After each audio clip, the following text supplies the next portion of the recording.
Welcome to the Dr. Berkson's Best Health Radio Show. Today is a very important show.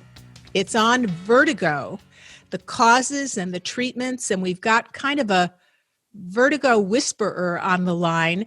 And I just want to talk just a little bit. People say, oh, it's, topsy-turvy, but that's too kind of a word. And dizzy is not strong enough of a word. When I go over to my tried and true Mayo Clinic definition of dizziness, it's a variety of sensations like feeling faint or woozy or wiggly or whatever. It's one of the number one causes that people over 50 go to see their doctor. 3 years ago, I had, for the very first time in my life, an episode of vertigo, and you all know that you know my story. You know I've been through multiple cancers, multiple health issues with the drug my mother was given when pregnant with me. I have been through the mill. I was diagnosed going blind, and now I have better eyesight than ever, but nothing rocked my world so severely at all as this episode with vertigo that happened after I had a dental surgery and they fussed with a nerve that pulled my jaw out of position, and mine was very specific, situationally caused, but the ENT doc didn't know that. So for 3 months, I understood what my neighbor went through. So I became best friends with my neighbors who have lived next door to me for 17 years. We're like a merged family. She is a top-notch lawyer. She had a concussion one evening, fell and hit her head. There was fire trucks that came into the cul-de-sac and they took her away. We all thought, no big shake, she's got a concussion. Well, she ended up having chronic vestibulopathy and chronic vertigo. And she ended up, because we're so close, I love her, love her, love her. I was intimate in this journey with her, but I hadn't had vertigo yet, so I could only appreciate it from the outside. She went through 42 doctors. She is Dell's top attorney, HEB's top attorney, Kendra Scott's top attorney. She saw top. She went to Mount Sinai. She went to Johns Hopkins. She went everywhere that MD Anderson. Nobody could help her. And it was almost 8 years. When you're ill with something that long for 8 years, you go from extremes to suicidal to everyone shoring you up. It's a journey that's something, the dark night of the soul. And then a few months ago, maybe 7-8 months ago, I'm always checking in with my beloved dear friend. How are you? How are you? And she said, I'm better than I've been in 8 years. And now, because I'd gone through vertigo, I realized what she was living with, and the thought of it was horrifying me. So the thought to hear that she had had help stupefied and opened my heart up. So I started to do a dive into what the heck she was doing to help herself out when 42 other practitioners who all specialize in vertigo. One woman reminded her of me because she spent several hours with her, I think at Johns Hopkins, was as kind as she could be, but got nowhere. So she said, well, I went online with the woman we're about to introduce. Sorry, such a long introduction, but so important. She said, I went online and I found this program with this woman in Australia that we have on the line. And so I'm going to just give you a tiny background of her, bring Joey on, who I forgot to ask her how we pronounce her last name. And this is the program that really helped Sherry turn herself around, and that she feels helps so many other conditions. So in the last month or two, I've already referred several other patients with other issues to this program, and I can't wait to hear how they respond. So this is who we're going to be hearing about. She has a program called Seeking Balance. I love that she treats vertigo, and it's called Seeking Balance. And her new book coming out is Rocksteady. And you would only know the importance of that title if you had suffered with vertigo. So Joey is her name, and she is the founder and director of Seeking Balance International. And she's uniquely positioned to have offered support to Sherry that saw 42 professionals and tops in their field. So why is she so profoundly positioned to do so? Well, she has a background in, it's, like everyone that's really good, you cover a lot of bases. So she has a background in psych, in neuroscience, an acceptance commitment therapy, which sounds kind of spiritual. Maybe we'll have to ask about that. Cognitive behavioral therapy, a master's in clinical vestibular audiology. My dear friend had chronic vestibular pathology. Almost nobody knows about the vestibular system, and it makes you who you are in space. So this is going to be a great show. And she has over 20 years of experience in yoga. I was a yoga teacher for many years and lived in India, so I understand how looking at life with those deep dives into consciousness have a lot to do. And she's also kind of a diva of the art of experiential neuroplasticity. Yeah. So welcome to the show, Joey. Thank you. Thank you so much. It's a pleasure to be here. How do you pronounce your last name?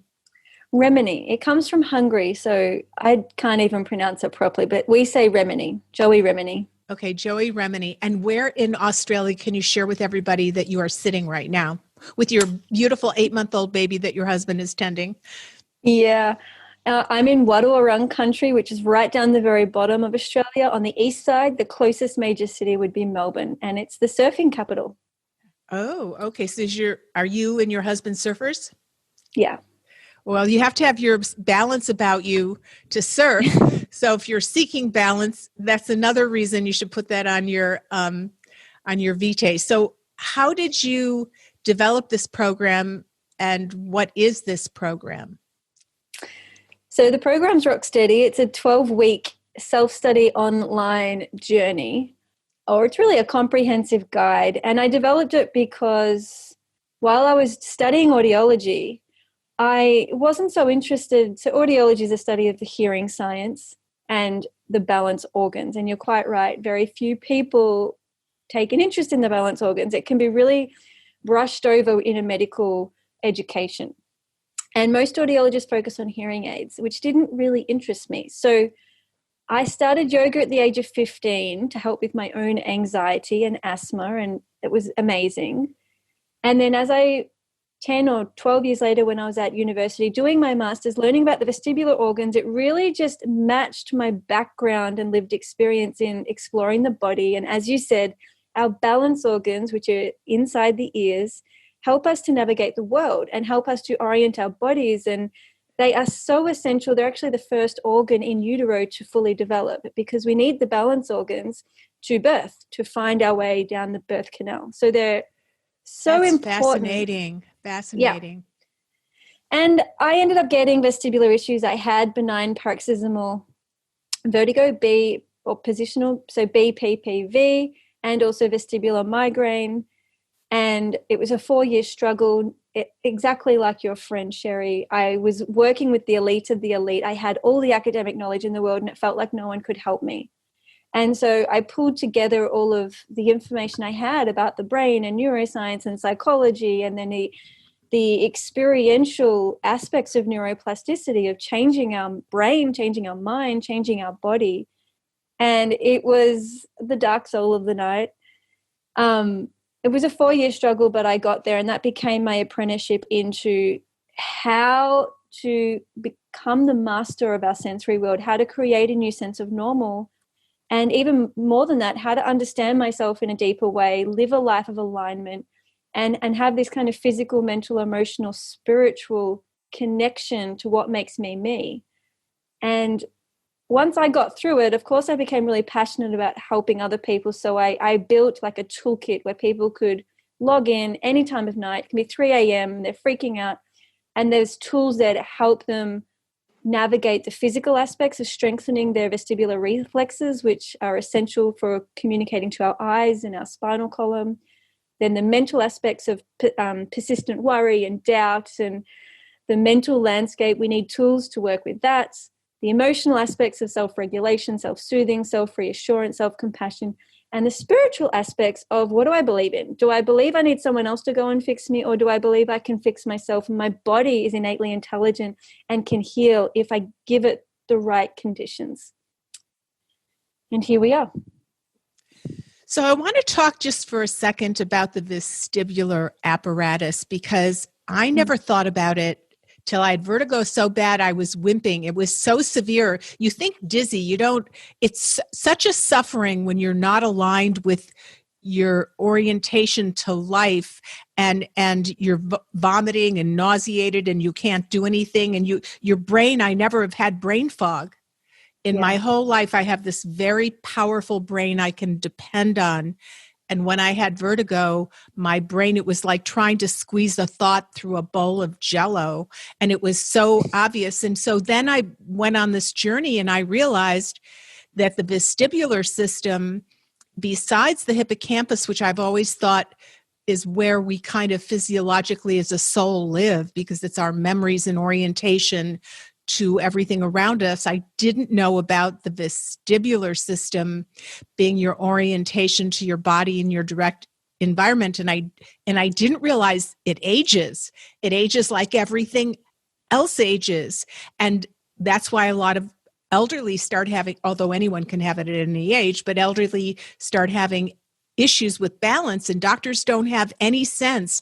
Really, the ENT docs are kind of the guys that caretake the vestibular system, but they're not doing such a great job, other than if you have, if you have an ear infection, what do they call it? Labyrinthitis? Labyrinthitis, that's what they're going to diagnose you with and give you a shot of steroid in there. So can you talk to us? I was stunned by how much the vestibular system has to do with being totally alive and well, and that it ages like anything else. If you can talk about your understanding of it and of protecting it. Sure. Well, first of all, one of my favorite lectures at uni was a geriatrician, and they actually said we expect a healthy adult to age with perfect balance. So we don't expect the balance function to dramatically fall off from an age point of view. So yes, it does age, and as does our hearing. It doesn't age to the point that we would expect to see a disability. So if people are eating well and they're active and they're taking care of themselves, you can expect your ears to keep up with you and, right through to the age of 100 kind of thing. So it's very robust. If I talk about the actual apparatus, there's 5 parts to our balance organ, and we have 2 ears. So there's 10 parts, and there's redundancy. So if a certain part of the ear gets some damage, it's actually no big deal, because we have all of this residual function that can just pick up and take over. So we can lose an entire ear and still go and do gymnastics, ride a bike, ski, all of that. So as we age, or as we experience random events that can permanently injure and damage the ear, we can still pick up and return to normal if the body's given that opportunity to adapt and rehabilitate. So do you want me to get a little bit geeky into the ear and explain it a little bit more? Yeah, we have a lot of people listening that are medical doctors and pharmacists, and then we also have lots of smart patients. So we have a very smart, geek-loving tribe. Fabulous. So essentially, the inner ear itself has both the cochlea, which is our hearing organ, and then beside that, the vestibular system, which is made up of these 5 parts, the 3 semicircular canals, and the 2 otoliths. The otoliths are called the utricle and the saccule, and they are like little jelly compartments with calcium carbonate particles sitting in there called otoconia. And as we move around in daily life, those little calcium particles, sometimes they're called crystals, are actually shifting with acceleration and decelerations, and they're helping us navigate the world as we tilt and move and hop in the car or go up and down, very linear. So the most common form of vertigo is BPPV, benign paroxysmal positional vertigo, and that's when those little calcium particles simply fall out of the otoliths where they belong and they roll around the canals.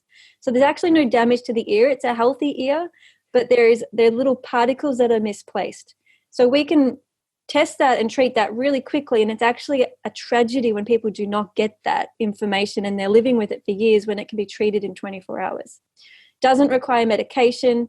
That's the most common vestibular condition to look out for, to test and treat, and there's heaps of information on the internet for people to do this at home on their own if they live remotely and don't even have access to So those videos that you see that people can do it themselves, move those little particles back into the right place, those are pretty good if people are buying. I mean, I can't vouch for any old, there are some bogus moves out there, so I guess typically we do a whole pike to test, or a roll test to test, because we want to check which canal it's in. If it's in the posterior canal or the horizontal canal, we have different treatments. So, I mean, I offer an entire kit that allows people to navigate which canal's affected and which treatment's required. So there is really high quality resources out there. So I suppose... Don't forget, we're going to give all of these links in the show notes, and she's got a new book launching, Rocksteady. So we're going to give all these links. And so stay tuned if you really want to do a deeper dive with Joey. Yeah. So BBVV, if you are working in the health field or if you know anyone experiencing dizziness, that is the first condition to look for because it is so common and it's so easy to treat. And then things like, I have a whole section in my book on brain fog because it's that common. And while brain fog is not necessarily a vestibular condition, I think that the balance organs are not only detecting rotations and accelerations and decelerations. The balance system is also just helping us orientate ourselves because it's talking directly with the proprioceptive system. So our touch system, it's telling our muscles where there's pressure and if I'm leaning or tilting, where are my arms, where are my legs. And so if we lose that, we tend to get into this spacey astronaut, very anxious, kind of disoriented, out-of-body space, which is also really difficult to live in and to navigate life and to think clearly and just to do basic normal tasks because that sensory information is not making sense. And we call that a sensory conflict or a mismatch where what I'm seeing and what I'm feeling and what I'm hearing don't add up. And just to throw it into the mix, a lot of these conditions come in with tinnitus too, or I think in the States you call it tinnitus, which is the sounds in the ears, the head or the body that are not coming from the outer world. So we can actually begin to hear some of these changes in our body as the physiology is indeed changing. The noises our body makes changes, which can really freak people out. But my book explains what to do about that and why it's no big deal. So in essence, the ears are collecting sound informations, airway vibrations, and movement information. It's all collecting vibrations. You can have perfect hearing and zero balance, or perfect balance and zero hearing. They're independent side-by-side areas of the inner ear structure. The vestibular inflammation and cochlear inflammation have their own nerve bundles that then meet and form the eighth cranial nerve, the vestibulocochlear nerve, which travels through the brainstem midbrain into the cortical areas where it's assessed. And this is the other really cool and interesting thing, which nobody really is talking about, in my opinion. I hope my book stimulates this conversation broadly for the global community, is the vestibular information is actually traveling through the emotional areas of the brain.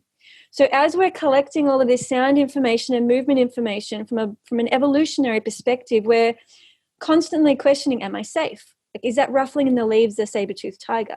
Is that person that's approaching me a friend? Is this car safe? So a lot of our vestibular information is actually being analyzed as either dangerous or safe. And depending on which filter it goes through, it changes how our brain uses that information. So my clients with chronic tinnitus or chronic vertigo, chronic dizziness, and as you say, it can be described in a plethora of ways. I have almost an entire page just talking about different descriptions clients give of these conditions. It's very individual and unique.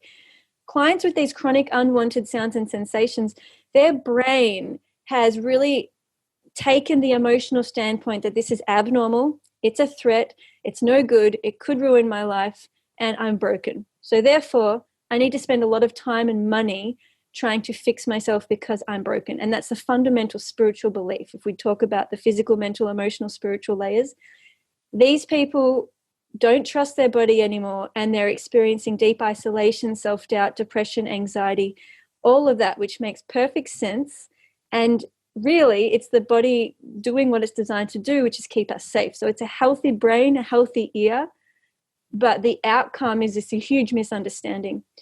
So in my book, Rocksteady, I talk about the importance of really understanding how our ears, eyes, brain, and proprioceptive system are all communicating via the nerves and the neural pathways, and how it's actually our relationship to the sensations that help the brain categorize it and identify if it's safe or if it's dangerous, and how by entering that emotional part of healing, which is, well, what's my emotional relationship to what I'm sensing and feeling in my body? And as I explore changing that emotional relationship, which I fully control, I am in my power there. not the doctors, not the psychologists, nobody else. If I start to explore my emotional and mental relationship to these sounds and sensations, will that change my brain? And what we're finding is, yes, it does. And we are collecting research, and the outcomes are incredible. Just like your friend Sherry, we're seeing statistically significant improvements in symptom reduction or total resolution of symptoms. And this is regardless of time since onset of symptoms. So it doesn't matter if they've had symptoms for 30 years, they're still seeing improvements. And it's regardless of gender, age, and diagnosis. It doesn't matter whether they have superior canal dehiscence, Melder-Bachman, vestibular migraine, persistent postural perceptual dizziness, Meniere's disease. Diagnosis doesn't matter. It's about what they're doing with the sensations they feel and how they're creating new meaning and allowing the brain to recategorize and recalibrate using the art of neuroplasticity. Boy, I have been a yoga teacher meditating. I've been in functional medicine, which you said is a new world for you and not that well respected before we got on the show in Australia. And I've lived in Australia for a moment in time, and I know that to be true. And the way that you are describing how you have come to a portal of healing is such a, yoga really is a term meaning yoke, and there's 8 branches of it. It's not just asanas. It's 8 branches that encompass all life, from the Bhagavad Gita and the Sanskrit writings. And so you've taken a perspective that speaks so gently, harmoniously, and clearly to me of addressing this on a body, mind, spirit level. And then I saw that one Sherry, who's as smart as she can be and went to all the smartest she can find doctors, it wasn't until, and she's already a spiritual person, a very spiritual person, a person who prays, person who goes to church. She's a wonderful person, but it was different than the portal that your program has created. And I just wanted to give a shout out to the doctors, because in essence, a lot of these doctors are my colleagues and my friends, and they're doing an amazing job. And I think what's happening is we end up putting all of our hope and faith in the doctors, when actually the doctors are great at investigating little pieces of the puzzle and helping us understand about our body, and giving, ordering brain scans and blood tests and possibly balance tests, hearing tests. And we gather all of that information up, and then we're like, well, now what? Because healing is not about getting tested. It's not even about getting a diagnosis. And in my book, I talk about, don't worry about the diagnosis. That's language just health professionals need to use to document you and report to each other. It's important for us. Diagnosis is not important for the person going through it. It's all about medical clearance. Am I safe? Am I dying? Do I need immediate medical intervention to remain alive? That's important. Once we get medical clearance, we can then say, okay, you know what? My body's functioning good enough. I have these awkward, weird, unusual sounds and sensations and dizzy flurries and spinning, but I can actually heal that if I teach my brain how to reuse and reassess that input, because it's just a neural input. That's all the dizziness is. That's all the tinnitus is. And we're teaching the brain how to reset it. And you're quite right. A lot of my clients are, clinical mindfulness psychologists or highly spiritual priestesses or yoga teachers, meditation teachers. And it's not that we can just positive think our way through this. We can't just meditate our way through this. It's not that simple. And often people are looking for simple, linear solutions to conditions that are complex, chronic, and nonlinear. And they take a whole person approach. We're not actually looking at your ears. We're not actually looking at your brain. We're looking at the entire person. We're looking at what matters to you, where your values are, what you align with, what your connection is to yourself and to the planet. It's almost like the body is shaking us up and saying, something is not right. My soul is not aligned with this way of life. We need to take an almighty pause and reevaluate. And so a lot of my clients come through the Rocksteady process, and my book has home exercises so people can start this self-inquiry process as they read the book as well. But they come through this Rocksteady comprehensive program and they're like, I'm stronger, I'm way more balanced, I'm more courageous, I can think more clearly, I've sharpened my relationships, my priorities and boundaries are set in place. And it's almost like they feel better than they did before they even had the condition in the first place. So it almost feels to me from a metaphysical point of view that sometimes vertigo dizziness, tinnitus, they're speaking to us for this kind of reason, to draw us back in and to bring us closer home to the person we truly are underneath all of the doings of life, the conveyor belt of life. So what's the difference between your book and your online program, and how long is your online program, and how does, what does it look like when one first gets there? A few questions in a row. Yeah, no, that's perfect. It's a good question. So I wrote the book because people asked me to write it 10 years ago and it took me a while, but here it is, and I'm really, really happy with it and pleased that it's coming out this year. And the book is really for anyone who experiences unwanted sounds and sensations. So it is the guidebook. It's the handbook that teaches you why you feel what you feel, why you're allowed to feel what you feel, why no one else can explain it to you, understand you, or fix it, and what to do about it. The book guides you through the process of understanding the science and bringing in a whole lot of compassion to make peace with why we might feel stuck. The book is great to give family members so that family members can understand what you're going through and support you. It's fabulous for your medical team. Give the book to your neurologist, to your ear, nose, and throat specialist, to your physical therapist, to your audiologist, to your psychologist, to your osteopath, to your chiropractor, to your nutritionist. Give them your book because it will help them understand the journey that you're having to take, which is very much a self-study, self-inquiry process. And you don't have to do it alone. They can support you and hold space for you, but you're the expert in you.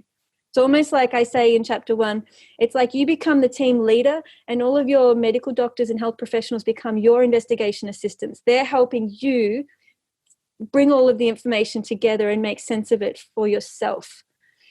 So basically the book is a great educational piece to probably, it'll be all people need if they have mild conditions and just mild concerns.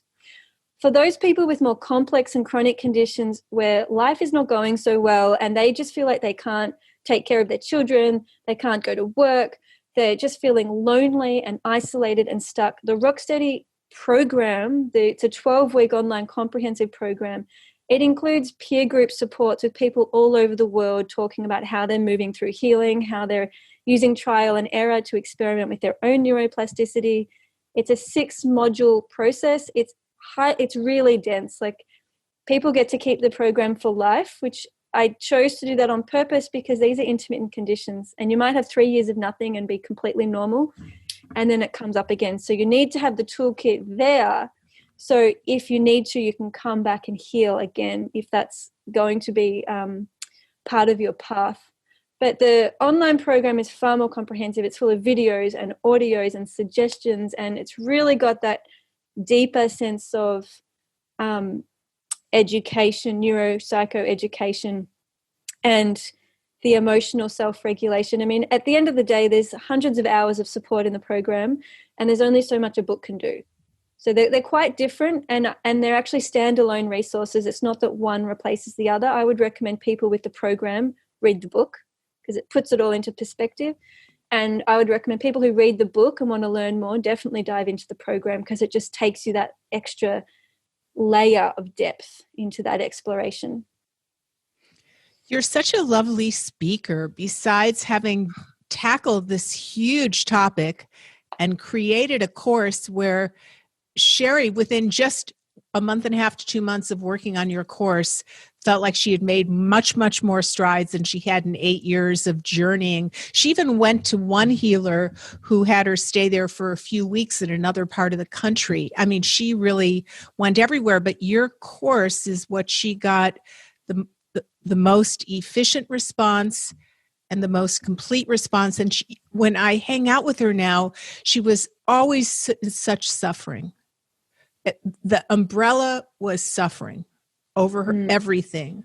And that has been removed in such a short period of time. So I have witnessed this. Can you share maybe one of your most fascinating stories of working with someone with an issue and with your program?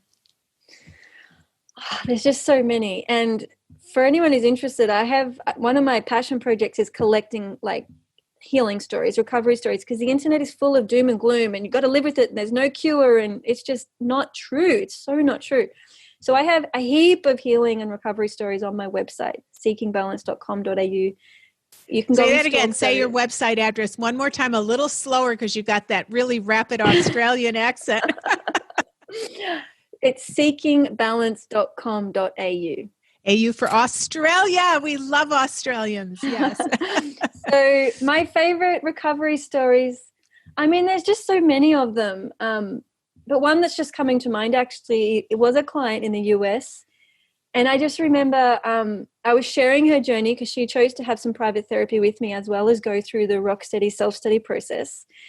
And I can't heal people with private therapy. That's not how it works. It works by people going into their body and doing the work and asking the questions. And I can hold space and I can offer perspective and I can definitely offer encouragement and shine the light on people when they're off track. But at the end of the day, the Rocksteady self-study process is the way to heal. So this woman was in resistance of that and wanting me to fix her, which is really common. I did the same thing when I was sick. It's like, can't someone just fix me? No, it's too much. I can't do it on my own. And this went on for about 4 months. And there was just this, and I just kept holding space with her and we did inner child healing work. And can you say now, there might be one or two people out there because you say this a few times now. Can you explain what holding space is for someone that might not understand that? Sure. Okay. Holding space. I do kind of resonate with the language of priestess and some of these more feminine words that are moving away from the medical model. And for me, holding space would be a priestess style word where it's really deep listening, and it's listening without opinion, without judgment, without jumping in, without wanting to add the next bit. Holding space is letting people go through what they're going through and really deeply witnessing with a sense of love and awe. And I think all great therapists do this. All great therapists hold space. Did that answer it, do you think, enough? Lovely. If everyone could speak like you do, sometimes I'll get a physician on here who's fabulous, but they just don't have the languaging skills. And you also speak poetically. And I so appreciate listening to you. Besides, you have this lovely voice. You're like a win-win-win-win listening to you. So you got to go to her website. I'm sending patients that have other health issues to seekingbalance.com.au because, as Sherry explained with me, it's really getting her so much more in touch with her life so that everything that's normally available to heal yourself, which we are distracted or feared out or blocked from, can then evolve. And yeah. Well, I'll come back to this woman. So she had 4 months of going through the self-study process, but there's resistance to really healing and taking ownership over the healing. So there was still that, Joey, do it for me, Joey, do it for me. And I'm holding space, I'm listening. I'm like, I can't do it. I don't know you. I don't know what you're feeling in this moment. Close your eye. Let's go through it together. What are you feeling? What does your body need? Hey, blah, blah, blah. Anyway, it clicked for her. It was this most amazing overnight miracle where suddenly she realized, oh my God, my body's talking to me. And it was just, it's just so cool.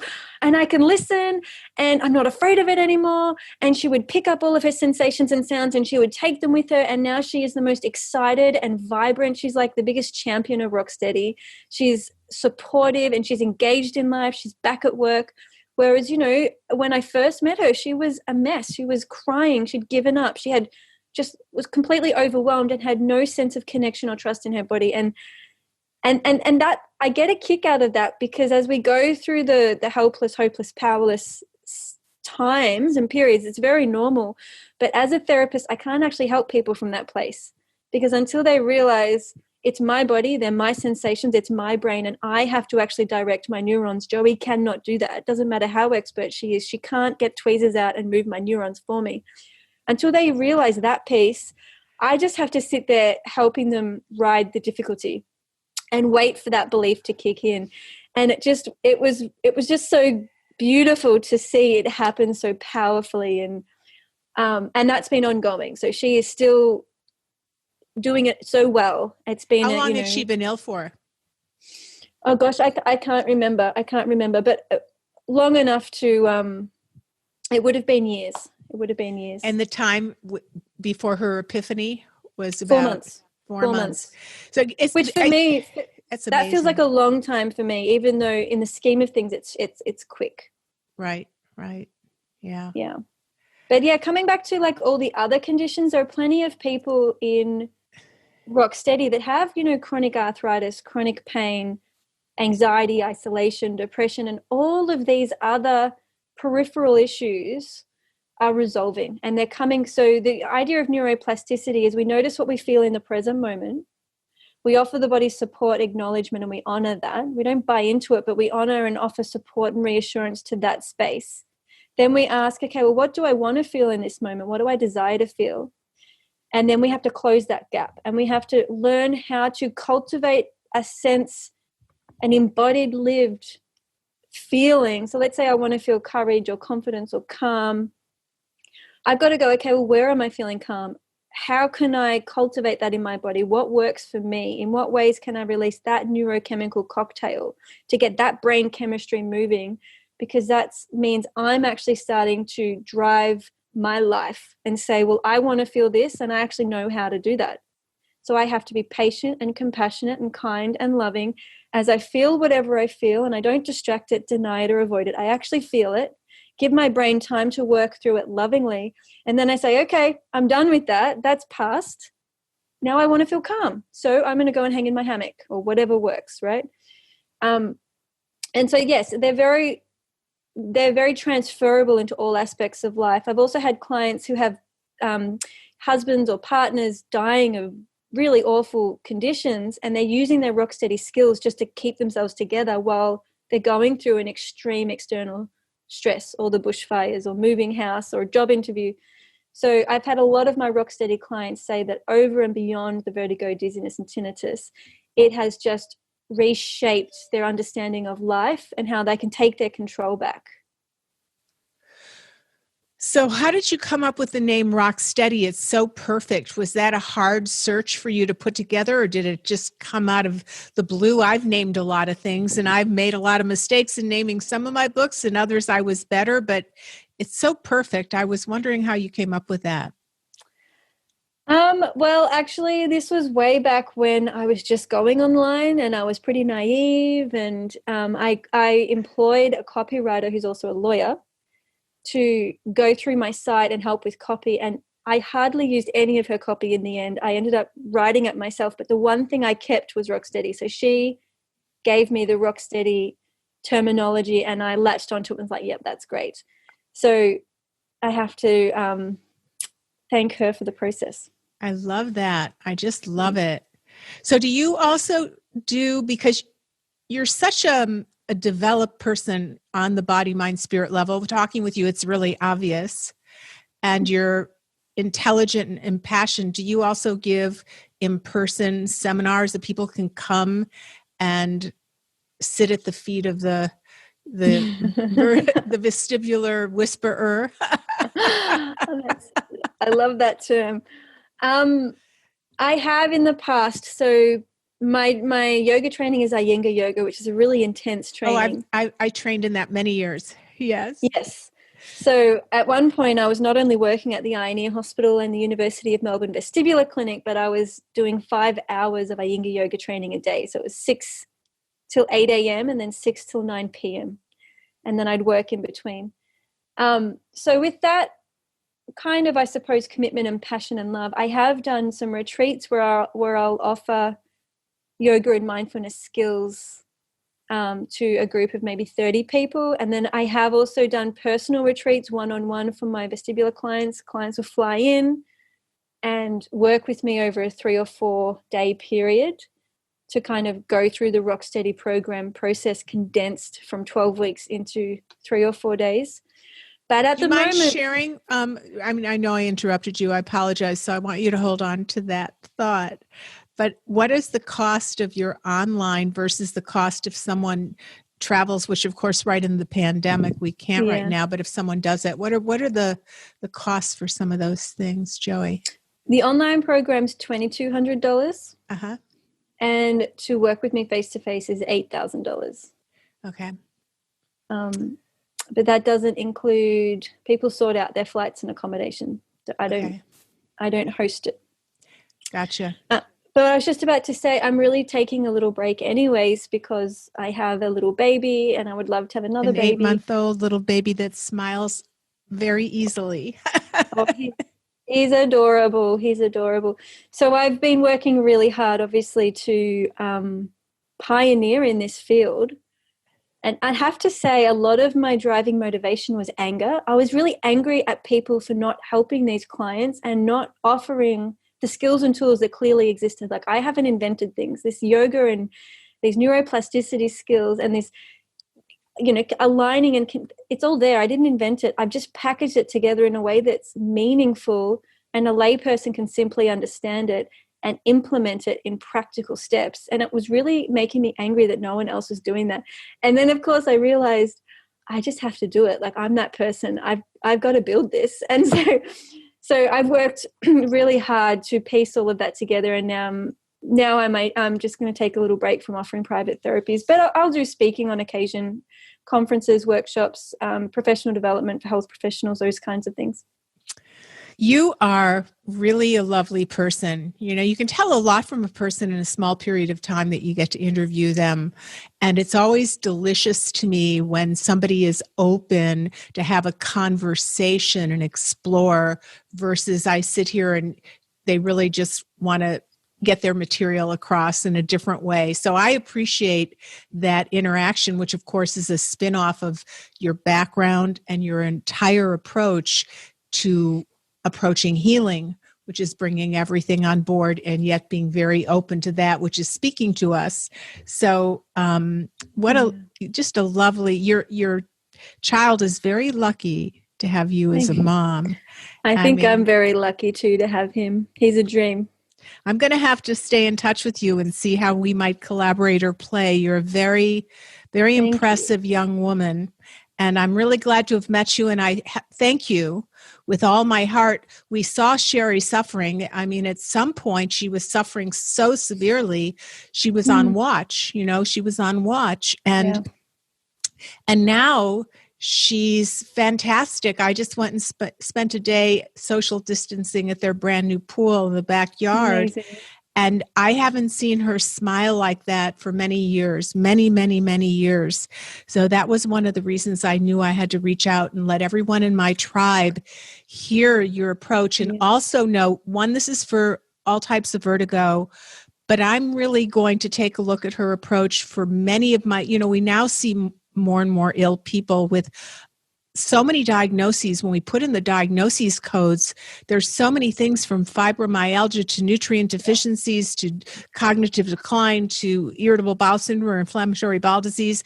I mean, this person is reduced down to this paper of all these issues in their tissues of what's wrong. And they really have, because the way the system is set up, and it's nobody's fault really, they're left with not having all of what you offer, and they need that rather than be wooed and velcroed to those diagnoses. They need a whole new way of understanding what their life and suffering is telling them, offering them. Can I speak to particularly the medical doctors and health professionals out there for a moment? Please do. I feel like what's happening in our system is there's this handball effect where we refer on because we recognize, okay, I have limitations here, and well, I can see a need. I can't necessarily fix that or address that. So then we refer on. But then that does lead to this handballing culture where the clients can be on this goose chase and never really feeling resolution or feeling understood or feeling heard. And so what I would love to see change from our position as the medical world and the health professionals is language that says something to clients like, what we're seeing here is a complex set of events.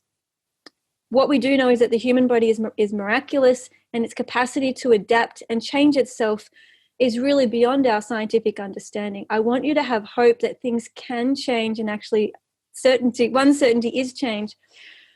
And the way the medical world can come about this is a little too fragmented. So I really want to encourage you to gather your information, to begin to become your own expert, to begin to learn about what your body needs and learn ways to self-soothe and to get to know yourself, because that's something I can give you 15 referrals and none of those 15 experts will know any of that stuff about you. So really just start to implant those ideas into the client that they can become the expert in their healing, and that we professionals are really on their team. We're there to support them and encourage them, not heal them or fix them. And this is where we have to take that non-linear approach. It's not like they have a splinter and we just remove it with a set of tweezers, which is a linear issue. BPPV is more of a linear issue because we can test and treat it. Beautiful. Everyone's happy.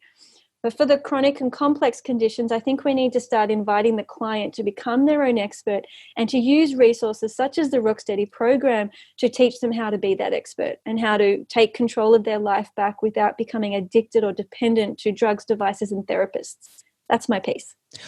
Well, I love your piece because what's happened, at least in America, as the pharmaceutical companies are allowed to advertise on television and make everyone aware of drugs, and people think healing is drug related, people have also been fed a learned helplessness.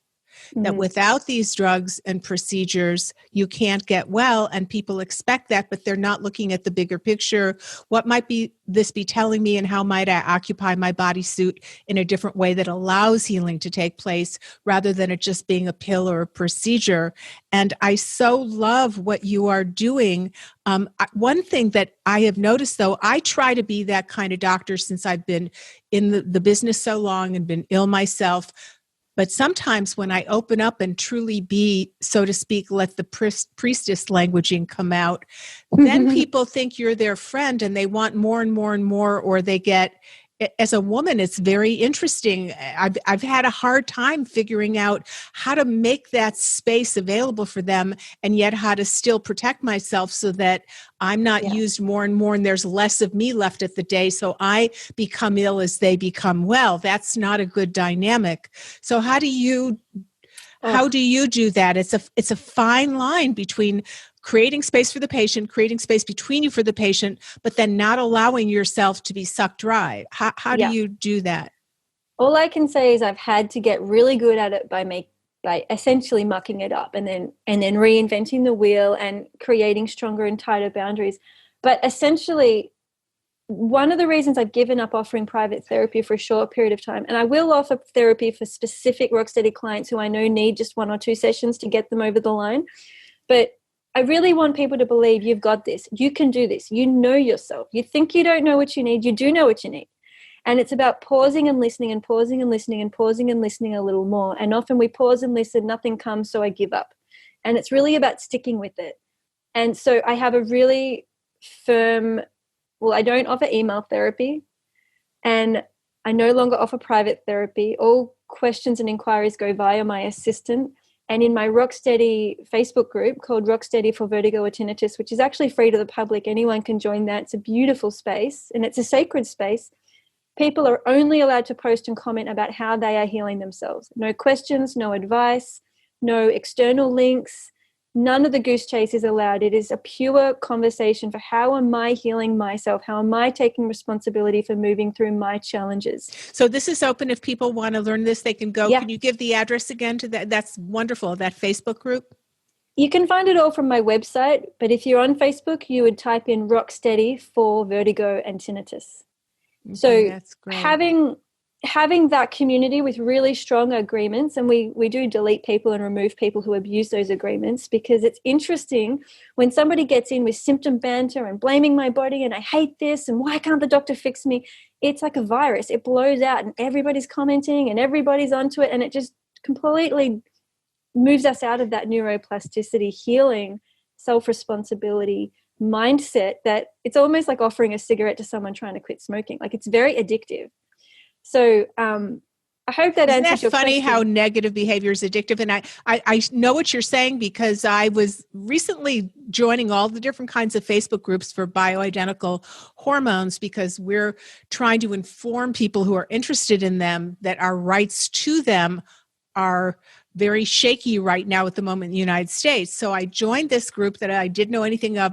One of my staff members said they have almost 15,000 members. So I started just looking around, and the comments were shrill and nasty and ugly. And oh my God, it was just, I wrote and I said, I'm just talking from my little heart in this little corner of the world, but I so don't understand why the knee-jerk reflex reaction here is so angry. It's just so angry. That's what balanced hormones are supposed to help you achieve, is a sense of physiologic and emotional peace.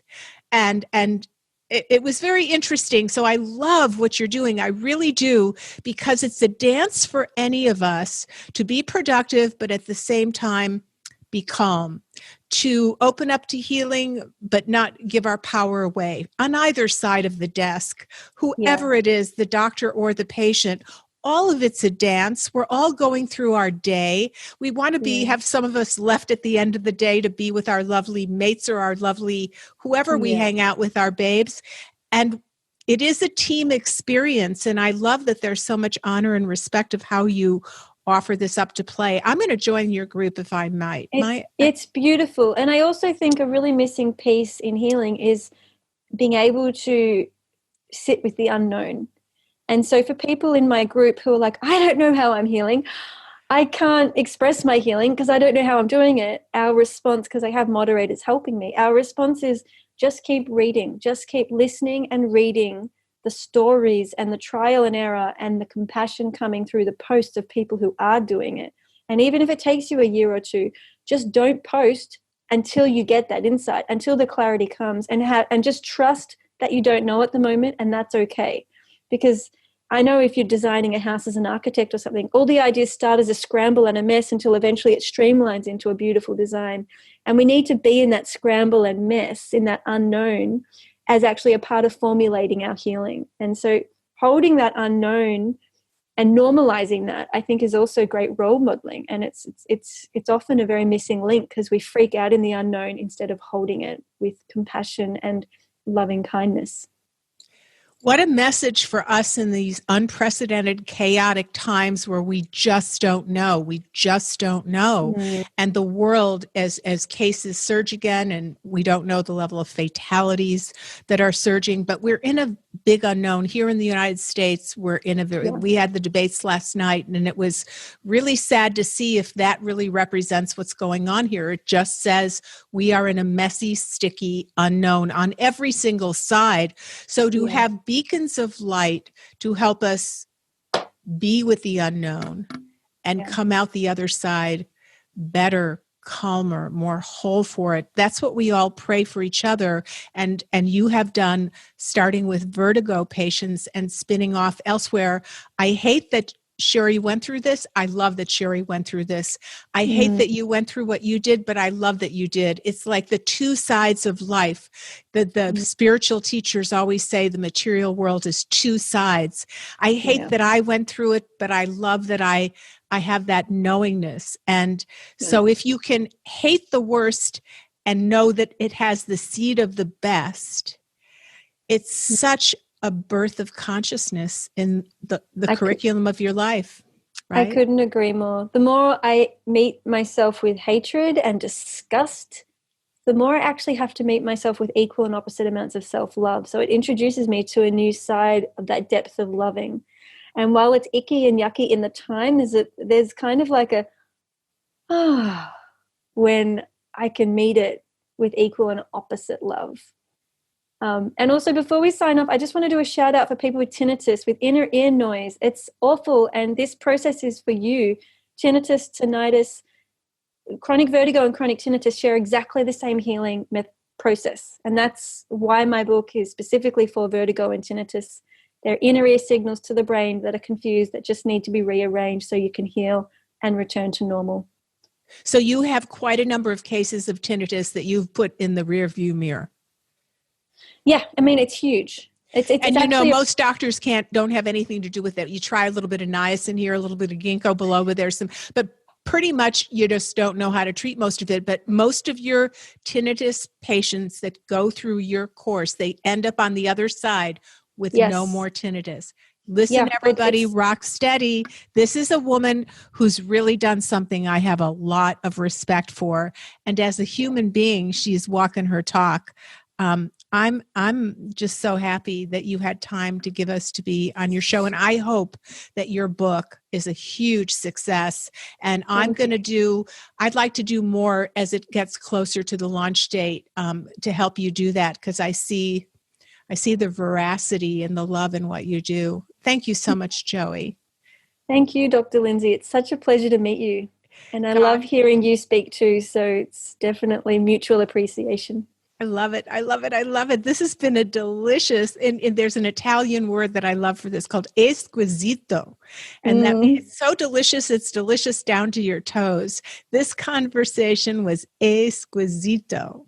So don't forget, go to Rocksteady, and her website is seekingbalance.com.au, because she is in Australia and she is on a totally different time frame, but she still had time for us.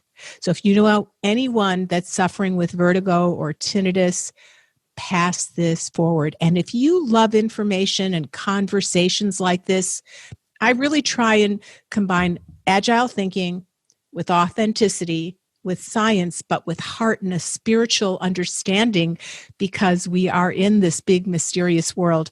You can go to my new membership, drlindsayberkson.com/membership. It's always funny when you're advertising something, but you got to know that this is happening. And we're having these beautiful esquisito conversations with practitioners and with the everyday person, because in today's world, we need conversations like this. So thanks, Joey, and good luck with your book. My pleasure. Thank you so much. Blessings. Bye-bye.